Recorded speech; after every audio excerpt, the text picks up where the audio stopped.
comecei com a Marci e vou encerrar a apresentação aqui com um outro grupo de lesões subnotificadas, despercebidas e perdidas no meio de um universo de lesões sem caracterização e que precisa ser olhada de uma forma diferente. Então, trago para vocês, para quem nunca trabalhou, mas para quem já tem uma experiência e ela e tem que ser importante, com as lesões da pele, lesões por pressão, por baixo dos dispositivos médicos. Minha declaração de conflito de interesses, que eu já tinha apresentado para vocês.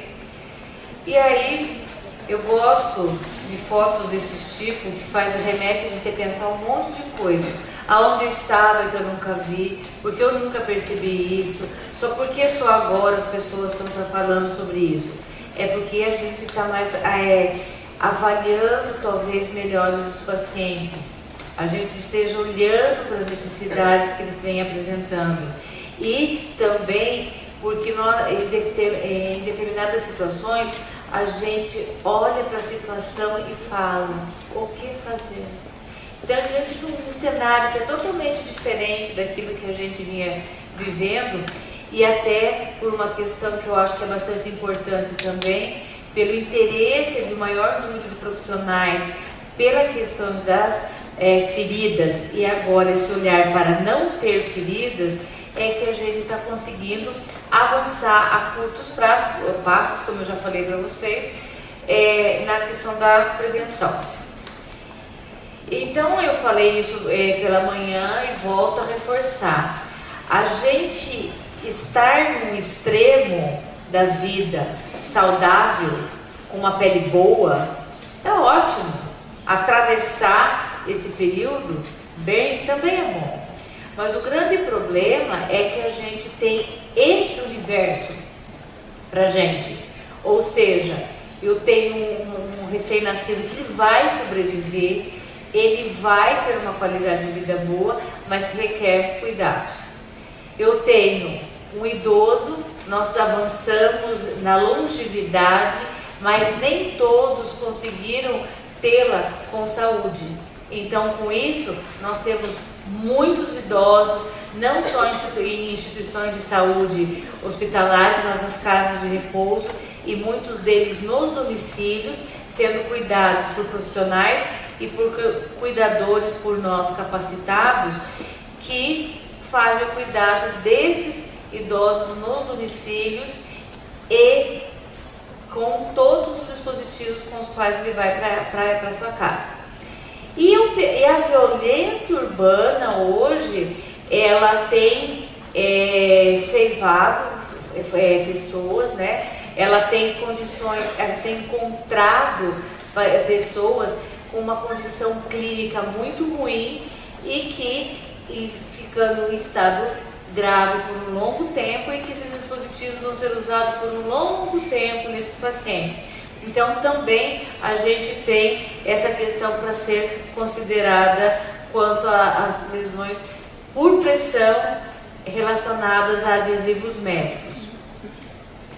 Eu até faço uma ressalva aqui, voltando, esse é o termo que nós utilizamos lá, não é uma nomenclatura padronizada, até porque nós tivemos agora em 2016, pela NP-UAP, a mudança de úlcera para lesão.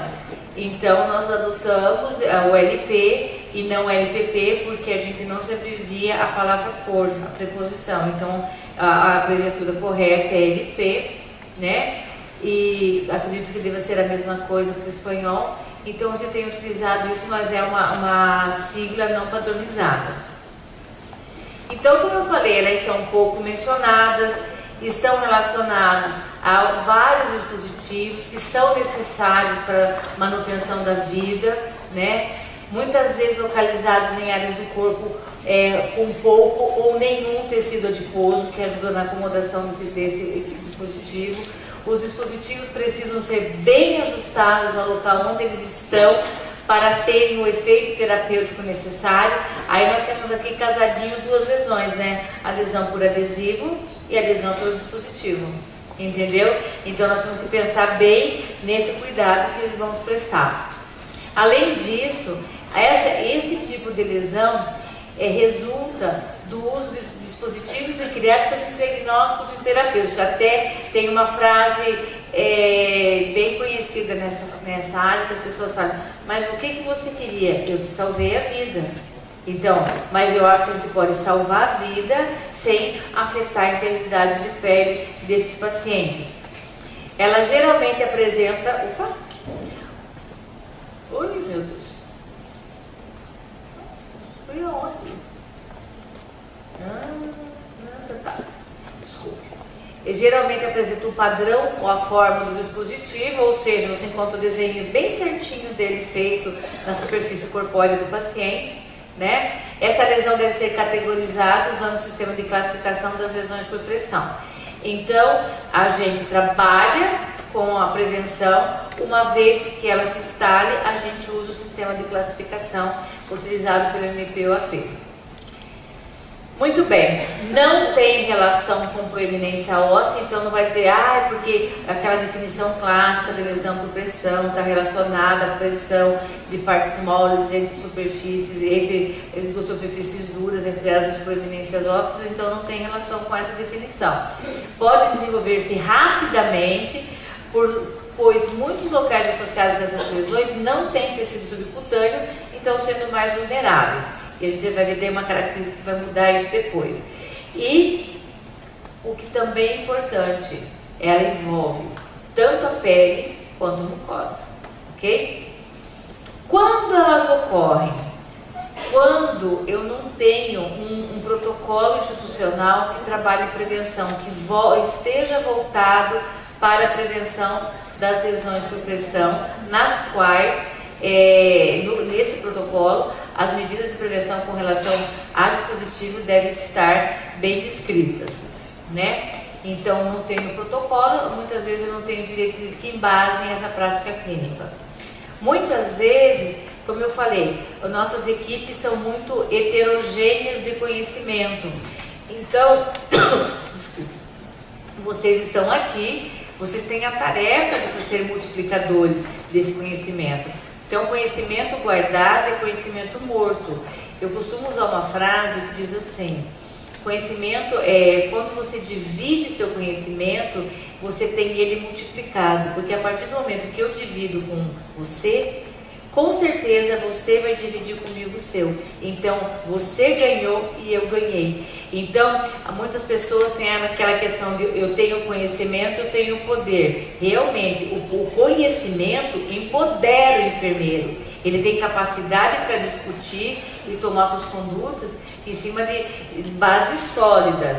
Mais uma vez, só para mim ele não resolve nada. Eu tenho que dividir com o outro, e o outro também tem que ver nas minhas ações aquilo que eu falo. Porque também tem muita gente que é boa de discurso, como se diz na minha terra, e ruim de serviço. Ou seja, faça o que eu digo, mas não faça o que eu faço. Então é uma coisa importante. Seleção do dispositivo inadequado, seja ele no modelo, no tipo ou no tamanho. Posicionamento, fixação ou remoção dos dispositivos inadequados, né? Então muitas vezes o posicionamento está inadequado, ou a fixação está inadequada, ou a forma de se remover esse dispositivo também está inadequada. Falta da consciência de remover, reposicionar, prestar cuidados básicos com a pele sobre o dispositivo. Isso é muito importante, porque às vezes, eu vou pegar um exemplo comum. Às vezes a gente tem visto diminuir o uso do catéter vesical. Muitas vezes coloca o catéter e ele fica ad eterno no paciente, senão alguém não lembra que aquele catéter pode ser sacado fora e esse paciente vai ficar com o catéter. Então é quando a gente pensa assim, então ele tem que ser usado? Tem. Até quando? Aquele tempo deu, reavalia. Vai utilizar, para tentar melhorar um pouquinho dentro do nosso serviço, nós temos uma equipe que a gente chama de ronda assistencial. Então a gente sorteia diariamente uma unidade dentro dessa unidade de uma enfermaria e faz vistoria do paciente de cabo a rabo. Melhorou muito, porque a gente fala assim, esse paciente está comendo, por que ele ainda está com catéter? Nasointeral. Esse paciente não tem motivo mais para ficar com catéter, está estabilizado, por que ele não tira esse catéter? Então a gente tem feito uma série de ações dentro da unidade para poder sensibilizar os outros profissionais que os dispositivos eles têm que estar ali até quando o paciente precisa. Ele não precisou, temos que tirar. Então isso é uma coisa que também ajuda na prevenção dessas lesões. Por que elas ocorrem? Porque muitos desses equipamentos que a gente usa são rígidos ou pouco flexíveis, então você não consegue dar uma mobilidade para ele no posicionamento. Você tem a pressão prolongada do dispositivo no mesmo local, olha o exemplo dele aqui. Geralmente você sabe até a marca, porque o desenho fica perfeitinho. Dificuldades no ajuste e fixação no corpo, por eles serem rígidos ou semi-rígidos, você não consegue moldar se você vai precisar colocar uma área que apresente uma curvatura. O edema em torno do dispositivo, do efeito torniquete. Muitas vezes, como a gente colocou até hoje pela manhã, a Paola falou disso, pacientes em que às vezes você não previne que esse paciente vai ter um edema, esse paciente faz uma nasarca. Então o que acontece? Muitas vezes o edema ele veste o dispositivo, ele contorna o dispositivo. Então também tem que ter cuidado para que não haja a ulceração, né, dessa pele sobre o dispositivo. Umidade e calor entre o dispositivo e a pele alterando o microclima, ou seja, você tem um ambiente úmido e aquecido e um dispositivo em cima, é um prato cheio para lesão por pressão, relacionado ao adesivo médico. Então, são características que a gente já tem estudado das lesões por pressão no corpo todo, mas é voltada o olhar para esses dispositivos. A fisiopatologia, ela não muda, ela é aquela questão. Qual é o fator causal? Hello, boa tarde, sou a Rita. Qual é a causa da lesão por pressão? Pressão. Então, não adianta você preparar. A Paula deu uma aula maravilhosa de como limpar, como hidratar e proteger. Se eu não tirar a pressão, não há solução. Ok? Então eu falo isso muito e bem assim, enfaticamente, porque às vezes as pessoas cercam-se das outras medidas, mas não tiram o fator causal. Então, se é a pressão, vamos ver como é que nós podemos minimizar isso, ok? A umidade, como eu falei, do microclima é fator predisponente. A questão da rigidez é um fator de risco. Então, eu tenho que pensar assim, a causa é a pressão. Então, aqui vale a física. Quais foram os fatores de risco que a gente também tem que pensar? As populações neonatais e UTI são as de maior risco, já pela condição clínica desses pacientes, e até porque no Brasil a maioria das UTIs, ela tem ou traumas, muitos traumas, e paciente idoso. Então, a gente também tem o problema daquela questão da condição clínica e o idoso que está acometido por uma doença que mantém ele internado. Fatores de risco específico, como insuficiência sensorial, capacidade comprometida de comunicar dor e desconforto, a obesidade mórbida, o edema na área do dispositivo, o dispositivo de tamanho correto e cuidados preventivos inadequados. Por exemplo, quer um exemplo de cuidado preventivo? A Paola falou, nós temos que usar os cremes protetores de pele e hidratar essa pele, não falou? Se eu deixar sobre esse dispositivo um creme que não foi bem espalhado, que não houve absorção, o que vai acontecer? Vai aumentar o quê? A umidade e o calor local. Então você aumenta o risco desse paciente desenvolver a lesão. Então temos que estar atento para todas as questões do cuidado preventivo, inclusive, porque o pior de um cuidado preventivo não realizado é um cuidado preventivo feito de uma maneira inadequada. Então, quanto à classificação e documentação, a gente coloca em duas situações: as lesões relacionadas aos dispositivos que acontecem nas mucosas, porque a gente tem que avaliar, né, que aqui, eu não sei se vocês conseguem enxergar bem, é uma senhora, ela está com uma lesão no lábio, na mucosa, tá certo? Então, elas não devem ser estadiadas, elas devem ser descritas e medidas, tá certo? Porque a anatomia da mucosa, ele não é certificado como a da pele, mas por isso a gente não usa o sistema de classificação do NPOAP para mucosa. A própria NPOAP recomenda isso. E para elas em pele, elas devem ser estadiadas sim, envolvendo áreas sem tecido subcutâneo. Qual que é a mudança no sistema de classificação? Nenhum. Única coisa que a gente não vai usar o estadio 3. Por exemplo, o que acontece quando você tem a ruptura de pele? Porque vocês vão ver que das localizações que a gente tem, a orelha é a campeã. Ela é a campeã absoluta de lesões relacionadas a adesivo médico. O que tem quando o que tem abaixo da pele quando você tem uma ulceração? Daí você já tem a lesão aberta.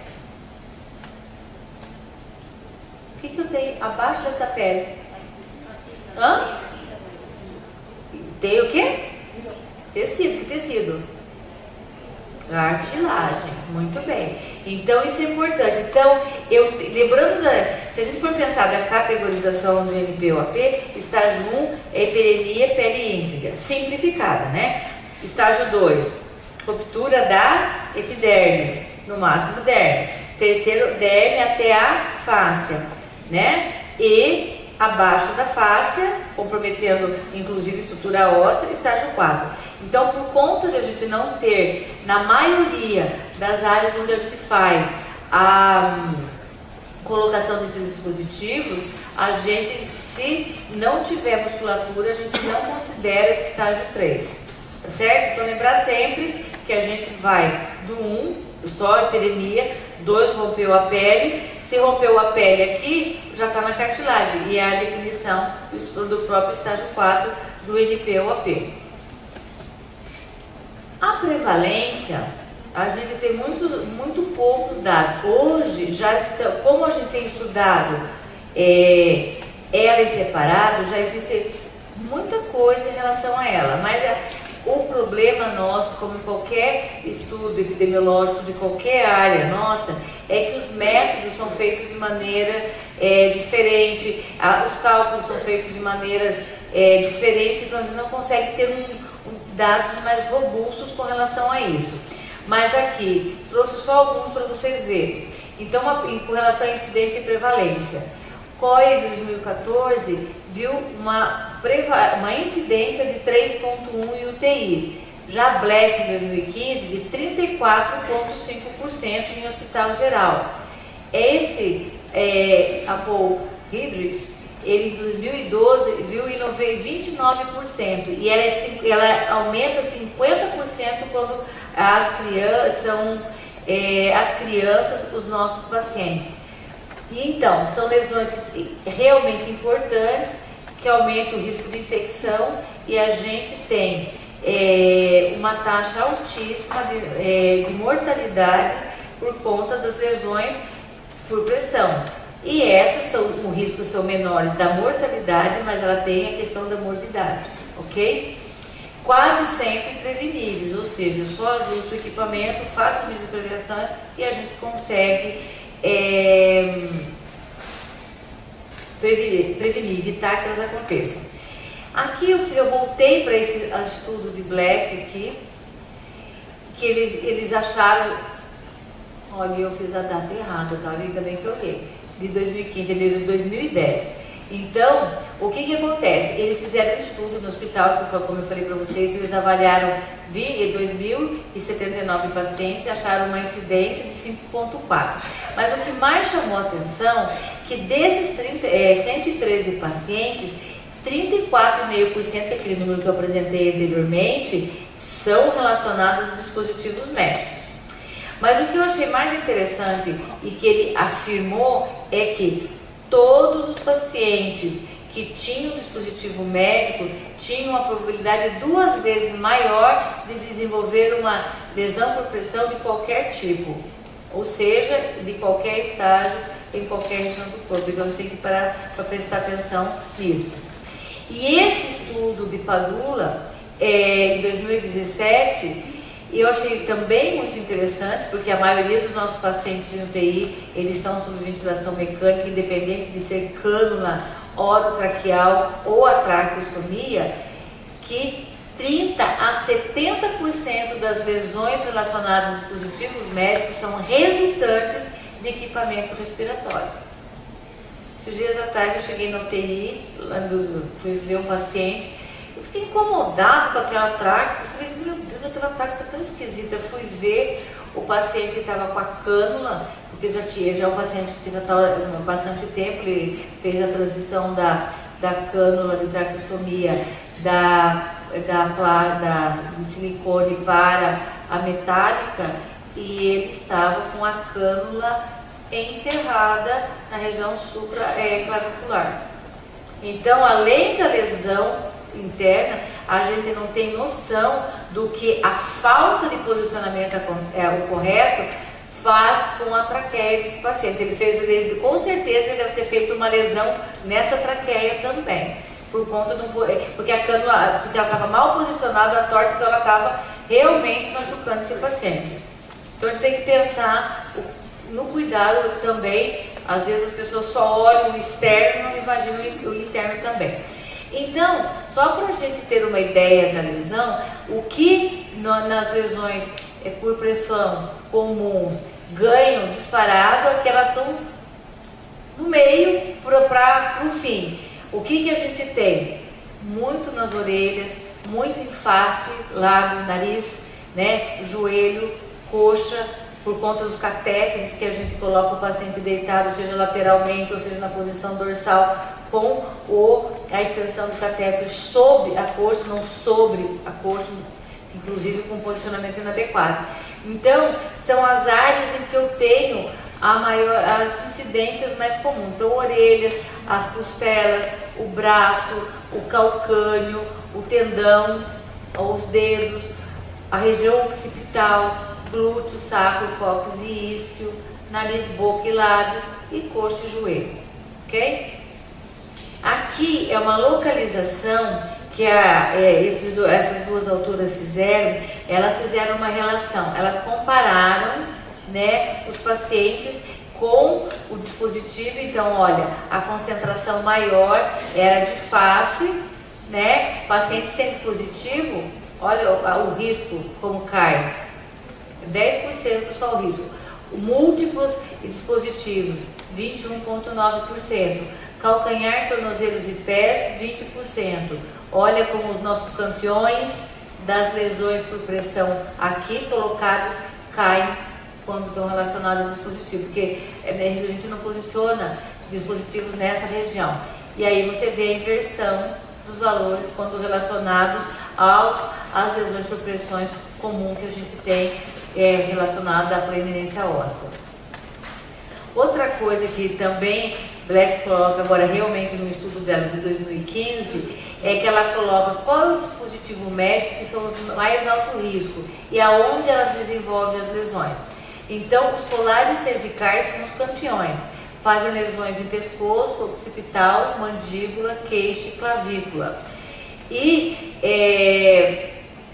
importante o que eu tenho falado, eu trabalho no hospital que é referência, um hospital terciário, que é referência em emergência, e a gente recebe N pacientes por dia vindos do sistema de remoção, estradas, acidentes e tal, de trauma. Então, esses pacientes muitas vezes eles fazem mobilização, eles chegam corretamente posicionados, estabilizados.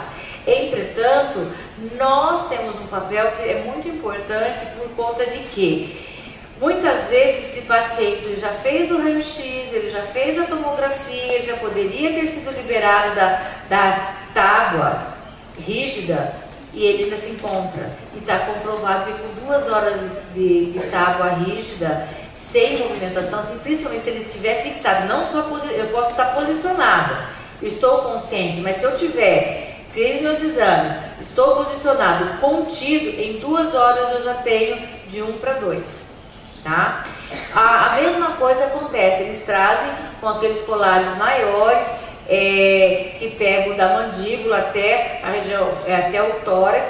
E aí o que acontece? O paciente também já fez raio-x, já fez tomografia, não tem mais lesão, poderia ser tirado, ou então ele realmente precisa e a gente faz a troca por um colar melhor para ele, que acomode melhor, e ele está lá ainda com o mesmo colar. Então ele reflete, quando eu comecei a trabalhar com essas questões da lesão e quando eu achei esse trabalho já há um tempo, eu falei, nossa, estou vendo um retrato do meu hospital, porque a gente tem que olhar para essas coisas. E aí eu fico doida, né? Quem trabalha aqui em UTI? As UTI foram tudo embora. Mas se você pegar, então se você pegar, você não paga a conta do hospital inteiro em lesão por pressão, vem do pronto-socorro estabilizado, se você não faz brada na entrada, a úlcera abriu aonde? Na UTI. Paciente vai para a cirurgia, fica 12 horas imobilizado numa cama, numa maca, uma mesa, não sei como vocês chamam aqui, numa mesa cirúrgica, chega na UTI com estágio 2, não faz brade, abriu na UTI. Você está vendo como você é gulosa? Só paga a conta do hospital inteiro. Então, por isso que eu digo, o hospital tem que ter uma cultura de prevenção. Não adianta só a unidade de internação ou só o UTI, o é de passagem. Não é de passagem, porque está provado que em horas o paciente desenvolve essa lesão. Os dispositivos respiratórios, como tubo, máscaras, cânulas de traqueostomia, então vai afetar narinas, lábios, língua, face, orelhas e pescoço. Os imobilizadores, como talas, as tábuas de imobilização, fixadores, ataduras, tanto as ataduras como meias compressivas, quando elas são mal colocadas, elas também fazem lesão por pressão. Então, aonde? Nos tornozelos, pulsos, calcanhares, pernas, pés, parte do trás-joelhos, ou seja, a região poplítea. Quando eu penso no catéter naso-orogástrico ou entérico, narinas, lábios e língua, e as gastrostomias não ficam longe, porque elas fazem lesão por pressão por conta do disco de acomodação delas na parede abdominal. O catéter uretral na uretra, coxas, glúteos, área perineal. Esses dias atrás eu estava no serviço de urologia e vi um senhor que eles posicionaram o pênis do paciente de uma forma que o catéter fazia tração. Ele tinha uma valeta na glande, né, uma escala, por conta de ter ficado, aquilo lá não foi horas, aquilo lá foi cuidar de dias. Ele veio de uma casa de repouso e uma lesão importante no pênis na glande por conta disso. Então, às vezes você olha só, é uma coisinha do meado, não, aquilo ele realmente fez uma destruição do introito uretral. E aquela coisa que eu já disse de manhã, a famosa casquinha de pão, né, na cama, né? Então, resíduos que você possa deixar na cama também faz lesão na região posterior do corpo, ossos, glúteos e pernas. Eu até incluiria aqui, eu não sei, porque eu não tive oportunidade de visitar nenhum serviço aqui, mas, por exemplo, algumas das nossas roupas no hospital são camisolas que são amarradas atrás. Então, aquele cordão, aquele nó também fazem lesão por pressão. Não é dispositivo, mas é da roupa. Então, a gente orienta, paciente está acamado, é aquele paciente imóvel, a gente veste a camisola acomoda lá do lado, mas não faz a amarração posterior para o paciente estar decentemente vestido quando a família, quando toda a equipe estiver trabalhando, preservando a sua individualidade, mas não amarrando para poder não ter essa lesão atrás. Então, quais são as recomendações para prevenção? Muitas delas já foram ditas aqui, porque elas se repetem quando a gente fala em prevenção, porque nós estamos falando de um órgão só, o nosso maior órgão, isso chama pele. Você não tem como não dizer que ele não é o maior. Se a gente tem 2 metros quadrados no mínimo, uma pessoa de 1,55 m, se a gente tirar, tem 2 metros de pele. Se a gente pensar, carrega 1/3 da circulação do corpo, responsável por N funções vitais. Então, acontece que a gente não dá valor a essa pele até a gente ter a perda dessa integridade, tá certo? Muito bem. Então, quais são? Ajustar corretamente o dispositivo, evitar a colocação e fixação em locais que são sabidos que a gente vai ter a lesão.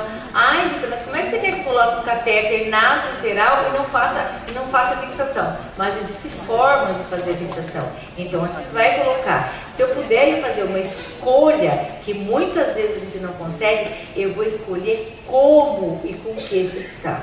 Então isso que é importante.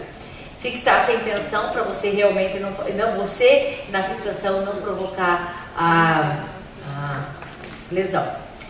As recomendações, e uma das que tem mais evidência nessa área, que é a evidência B, com grau de recomendação 1, é que a gente proteja, preencha, redistribua e absorva a umidade das áreas em contato com os dispositivos médicos e fixadores. Usar preferencialmente espuma, hidrocoloide e película transparente. Embora essas duas autoras sejam as mais recentes que retratam isso, ano passado, 2015, no final de 2015, saiu uma recomendação da União, do Conselho Mundial de Feridas, né, que concatena todas as entidades que trabalham com feridas. Ela publicou uma recomendação de uso de coberturas para para proteger essa pele. Então, nesse sentido, eles recomendam que usem preferencialmente, em primeiro lugar, a espuma. Uma espuma revestida de silicone para que não tenha aderência na pele, que seja um contato suave, o adesivo preferencialmente de silicone. Por quê? Porque se você faz uma acomodação, a espuma, ela pode preencher um espaço, ela ajuda a diminuir o atrito dessa pele e diminuir a pressão sobre essa pele. Então, dos 3, é o que tem uma espessura um pouco maior, que vai dar uma acomodação melhor para esse dispositivo. Seguido do hidrocoloide. Eu posso usar de qualquer espessura? Pode usar de qualquer espessura. Lembrando que eu tenho de várias espessuras, várias marcas, várias texturas, porque a espuma em si, ela é macia. O hidrocoloide, dependendo da marca que a gente use, ele é um pouco mais rígido, dependendo de uma proteção, por exemplo, para você fazer em clavícula, ela tem que ser muito macia para que ela contorne essa clavícula. Senão, você muitas vezes precisa fazer pequenos picotes para você adequar. Mas daí, as pontas desse hidrocoloide acabam machucando o paciente também. Então, a gente tem que saber escolher. Rita, mas eu não tenho nenhum, nem outro, eu tenho o filme. Ótimo, use o filme. Só lembre que o filme vai tirar o contato do dispositivo com a pele. Ele não tem capacidade absortiva nenhuma.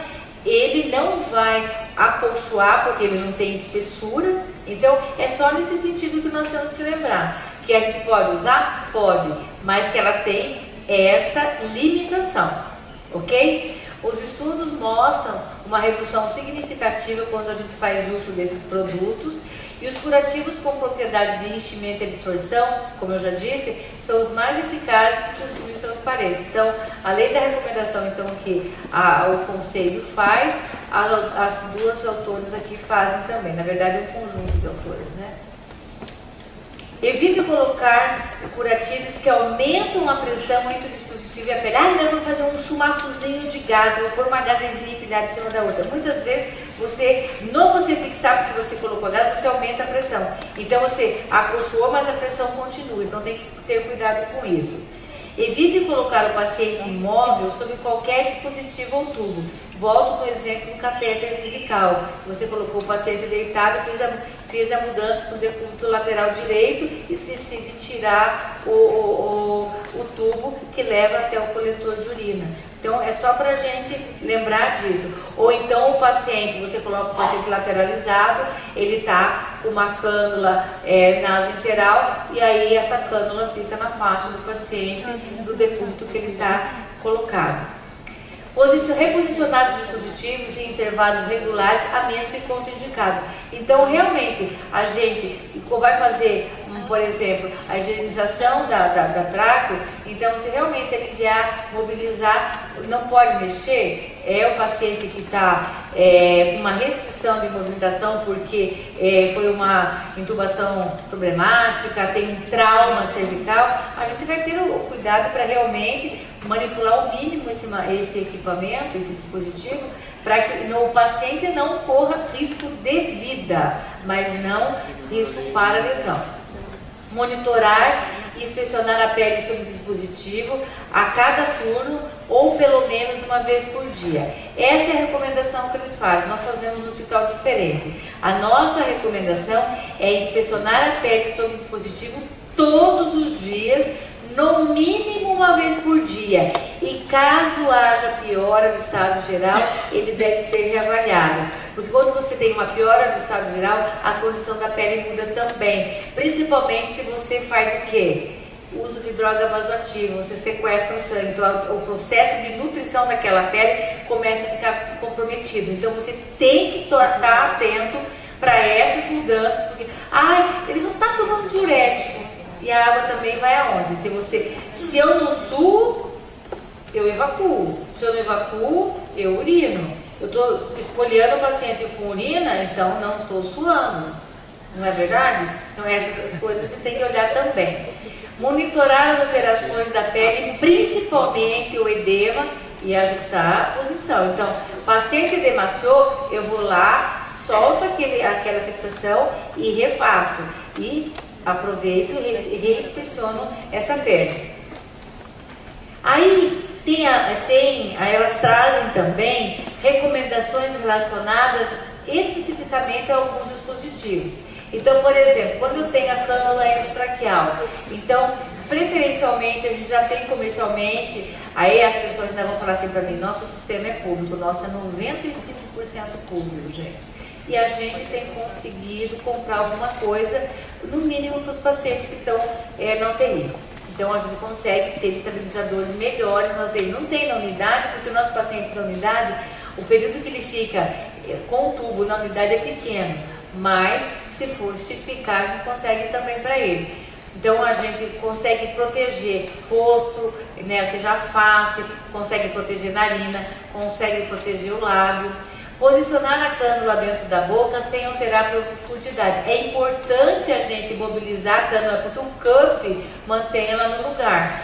Só porque eu só tenho que ter cuidado se o paciente, se você for fazer o cuidado com o tipo de paciente que você está fazendo. Lembrar que cavidade oral precisa de higiene. Se você não mobiliza a cânula, você não faz uma higiene adequada, então você aumenta o risco do paciente, além de fazer a lesão, o risco de infecção. Então, e essas lesões pioram se a condição da higiene oral for precária. Combinar a inspeção cutânea, cuidado com a cânula e o cuidado oral é um conjunto de medidas que a gente consegue melhorar bastante a prevenção. Com relação ao catéter naso, orogástrico e interal, então a gente pode estar utilizando barreira líquida, dispositivos para estabilização comerciais, que a gente também tem hoje, esse daqui é o modelinho do uso que a gente usa, e a avaliação da pele diária. Eu até coloco que você tem que pensar, ele precisa? Não. E a gente tem muito mais paciente hoje precisando do catéter do que não tem. mas também a gente tem que desenvolver uma outra coisa que para nós é um problema crônico, que é aquela coisa assim, é muito mais fácil colocar um catéter e colocar uma dieta com a corrente que a bomba coloca lá dentro, do que estimular o paciente a comer. Então também nós temos esse outro problema. Não, ele precisa, ele não está comendo ainda. Então a gente precisa estar atento para isso, porque às vezes o desmame do dispositivo está na nossa mão e a gente acaba não fazendo ele direito. Máscara de oxigênio, então, colabore com a terapia respiratória para encaixar corretamente. Na verdade, o que ela quer dizer assim?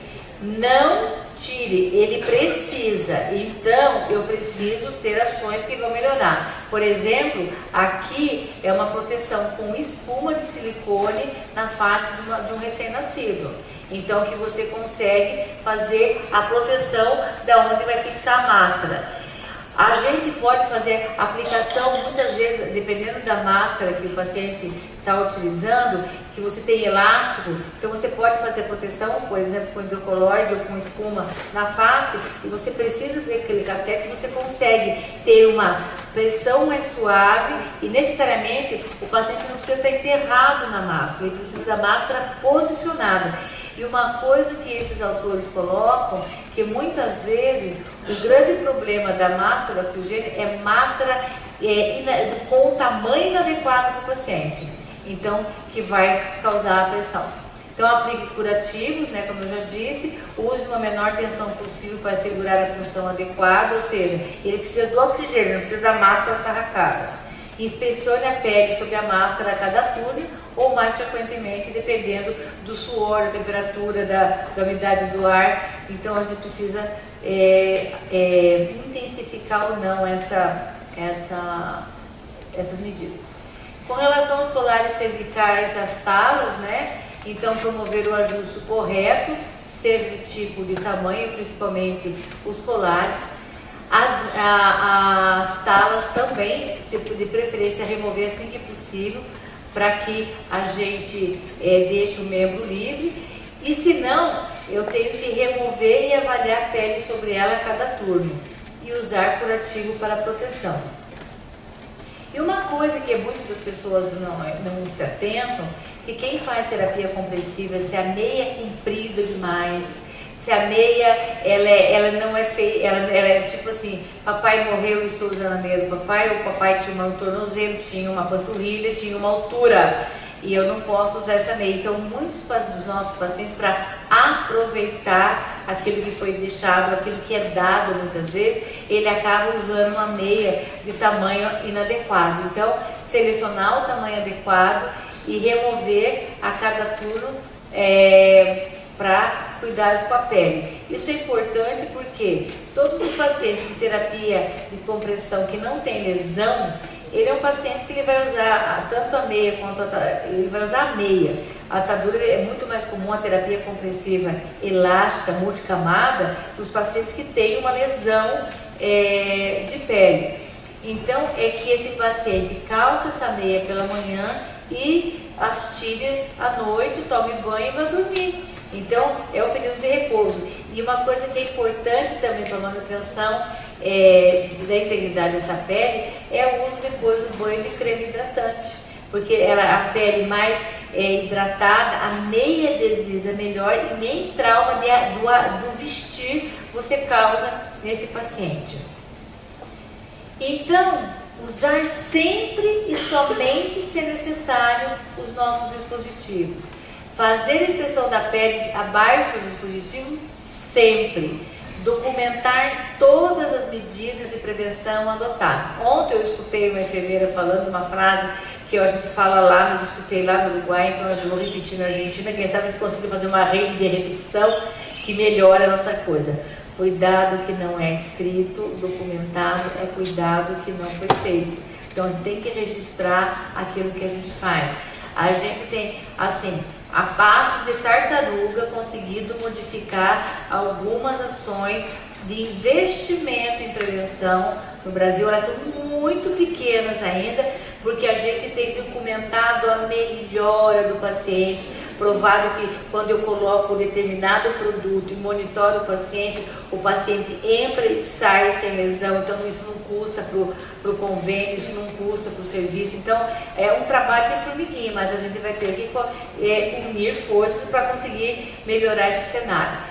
E aí, vocês vão falar para mim assim, é coisa do terceiro mundo, investimento em prevenção do primeiro ao 50º mundo é quase zero. Então, é muito difícil de conseguir investimento. Então, eu ainda considero algumas considerações da contra-lesão. Então, estagiar conforme o sistema de classificação do NPOAP, tratar usando os princípios de cuidado de ferida quando as lesões estão instaladas, estabelecer recomendações para ações de educação contínua e sensibilização da equipe, porque é importante que a gente faça o cuidado, é importante que a nossa equipe saiba o porquê que esse cuidado tem que ser feito, que a equipe faça, porque eu acho que o respeito entre os múltiplos saberes na área da saúde ele tem que ser respeitado, e o nosso, estando inserido nele, ele tem que ser respeitado como. Então eu vou ter que trazer o meu colega e assim, está acontecendo, não pode fazer isso, vamos reavaliar e trazer ele para trabalhar conosco, né? As lesões por pressão decorrentes, né, de dispositivos médicos são evitáveis e não apenas uma consequência infeliz de doença ou falta de cuidados. Lembrar que por muitos anos, nós ouvimos agora falando de indicadores, né? Eu acho que assim, o fato de ter indicadores é importantíssimo. Hoje, atualmente, desde 2013, as lesões por pressão, elas são de notificação obrigatória no Brasil. A nossa agência de saúde, em qualquer estágio, independente de ser 1 ou ser 4, ela é de notificação obrigatória, porque a gente não tem dados referentes a esse tipo de lesão no Brasil. Então já começou. Então nós temos desde 2013 também um protocolo que está sendo revisado agora, porque ele foi feito a uma mão só e a gente está agora fazendo a múltiplas mãos, porque juntamos todas as sociedades que trabalham com feridos, colocamos o pessoal numa mesa, sejam elas médicas, sejam elas de enfermagem, sejam elas multiprofissionais, para discutir as questões relacionadas à prevenção.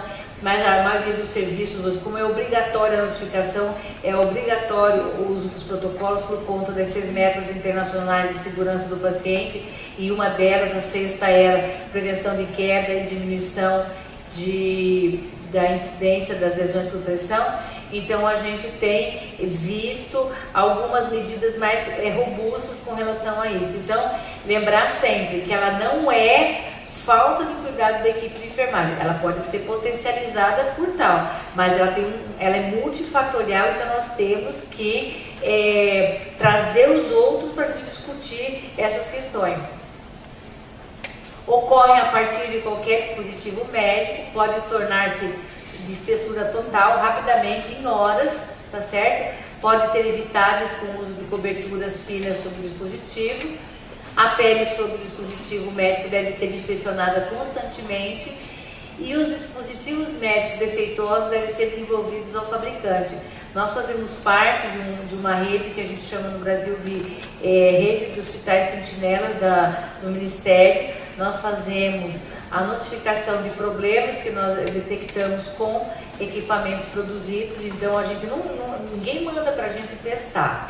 A gente faz a nossa aquisição e a gente monitora todos os produtos que a gente compra. Então a gente, tendo os defeitos, quando eles são graves e comprometem, põe em risco a vida do paciente, a gente notifica a Anvisa recolhe isso no Brasil. Ou então a gente tem uma outra possibilidade de chamar o fabricante e dizer assim, por que você não faz aqui, ficaria melhor assim? Então, de trabalhar com o fabricante. Então, a gente faz esses dois trabalhos nesse sentido. Também, que ajuda bastante na questão da prevenção da lesão por pressão. E eu gosto muito, não vai pensar que eu sou uma velha com espírito de criança, eu gosto muito dessa frase da Alice no País das Maravilhas, que fala assim, você pode me ajudar? Sim, pois não. Para onde vai essa estrada? Para onde você quer ir? Não sei, estou perdida. E aí o gato responde, para quem não sabe aonde vai, qualquer caminho serve. Então isso serve para a gente. O que a gente quer fazer com todas essas informações que a gente tem? O que a gente quer para o nosso paciente e o que a gente quer para a nossa profissão? Terapia intensiva de UTI con pacientes que están hemodinámicamente inestables, con requerimiento alto de drogas, y si el registro de la escala, en ese caso, tiene alguna recomendación de hacerse con mayor frecuencia, y el registro también tiene que ser con mayor frecuencia. Sí. Ya sabemos que eso aumenta el riesgo, pero si ustedes lo hacen, ¿y con qué frecuencia? O nosso protocolo, ele diz que você, quando isso está colocado nesse novo do NPOAP, que a Paola conversou com vocês de manhã, ela vai continuar conversando agora à tarde com relação a isso. Ele recomenda que você faça diariamente. Paciente grave é a cada período, e a cada piora você tem que reavaliar, porque nós temos eu até contei isso ontem. Nós temos na nossa UTI uma médica extremamente competente. A gente brinca que ela é a dona da UTI, porque ninguém mexe nos pacientes dela. E aí, ela não deixa mexer nos pacientes, porque você viu, está hemodinamicamente instável. E aí, os servidores se escondem até dizer, não, a doutora disse que não é para mexer. Nós estamos conseguindo, inclusive, Paula, fazer pequenos reposicionamentos de perna, de pequenos dias que você ao menos aumente a aeração da pele. A gente está conseguindo bons resultados, porque a gente conseguiu levar alguns artigos para ela mostrando que mesmo esses pacientes você pode, com pequenas modificações, ele já está num colchão que melhor, mas que pequenas modificações eles conseguem garantir a prevenção. A evitar que se forme a lesão. É óbvio, eu fui atender um paciente há um tempo atrás, a pessoa tinha 200 quilos, foi fazer uma cirurgia bariátrica, ele fez uma complicação, e aí ele precisava de um ventilador, uma ventilação mecânica sob pressão, e ele não podia, não se sustentava, estabilizava, se ele baixasse os 45. A gente também tem conseguido manter, também foi outra briga, porque o CDC fala até 45 e todas as CCIHs falam que tem que manter o paciente em 45, né? E aí o que acontece? A gente conseguiu comprovar que baixando a gente não conseguia. Claro, nesse paciente em questão, a gente não conseguia baixar os 45. E aí ele fez uma lesão, ele era irmão de uma amiga minha, e eu acabei indo lá para vê-lo para ela. Aí cheguei lá, foi interessante porque eu não pude entrar na UTI assim que eu cheguei. Aí eu estava conversando com o paciente, ele já tinha um problema respiratório anterior, porque segundo a esposa ele dormia sentado. Ele já dormia, assim, quase um ano anterior à cirurgia, ele já dormia sentado. Então, já tinha um padrão que esse pulmão não funcionava deitado, porque concorria com todo o volume abdominal que quando ele deitava subia. Então, o diafragma subia, o pulmão ficava desse tamanho. Então, o que a gente fez? Mudou o paciente de colchão, melhorou a hidratação da pele, a gente evitou que ela aumentasse e que outras não abrissem, mas eu fui discutir a condição clínica dele naquele momento, ele precisa ficar assim para manter a vida dele. Tanto que hoje eu encontro com ele, ele fala assim, pois a minha cicatriz ficou horrorosa, mas naquele momento era o que a gente podia fazer para ele, certo? Mais alguma coisa que eu possa ajudar? Si me puede sacar una duda, buenas tardes. Pacientes fracturados por el traumatismo, ¿no? Yo en mi caso tuve un paciente con una fractura de fémur, fractura de clavícula y fractura de ambos miembros. La movilidad reducida, ni siquiera moverlo en bloque. E aí como cuidaremos da pele? Nós temos cuidado, assim, começamos pelo cuidado do banho, que é a questão do pH do sabão. Nós conseguimos trabalhar com a questão da hidratação dessa pele. Esse paciente fica nesse colchão de viscoelástico, porque ele é um paciente de risco. E a gente, à medida que a gente consegue, porque mesmo ele tendo uma fratura de fêmur, mesmo tendo essa fratura de clavícula, você pode fazer pequenas mobilizações, não de movimentação, mas só de alívio, de movimento mesmo. A gente consegue trabalhar o alívio da pressão desse paciente, porque a maioria deles, nessas fraturas, eles não são pacientes inconscientes. O duro é quando o paciente está sedado, porque daí se você não fizer, ele não vai fazer nada. Então você consegue conversar com ele, porque o que acontece? Ele tem que ficar em repouso absoluto, mas necessariamente ele não fica 100% imóvel sobre a cama. Então aí tu consegue trabalhar, gerenciar essa questão da prevenção dessa forma. Mais alguma coisa? Então, muito obrigada para vocês. Eu queria agradecer mais uma vez por estar aqui. E hoje eu vou embora.